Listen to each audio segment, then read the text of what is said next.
Adliya ishqibozlari mana yana jo'jalarimiz. Mana shulardan 30-kuni tuxumdan chiqqan. Xudo xolasa 100 litrgacha 160 bor. Agar ishqibozlar bo'lsa, pastdagi telefon nomerlariga telefon qilinaveradi. Sog'lom preparatlari qilingan. Qanaqangi hamma ovqatlari 8 xil, 9 xil donlar yeydi mana. Hech qanaqangi nima deydi, tabiiy nimalardan foydalaniladi. Ovqatlari zo'r, mana turishlari.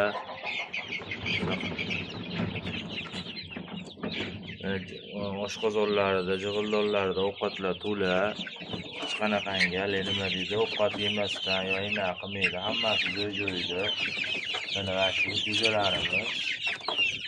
Kim ishqiboz bo'lsa, o'sha telefon nomeriga telefon qilib kelib ko'rishsa, biz bemalol joyimizni, adreslarimizni aytamiz. Telefon qilishsa, bizga kelishsa, shu to'g'rilardan, jo'jalardan kimga ishqiboz kerak bo'lsa olaveramiz.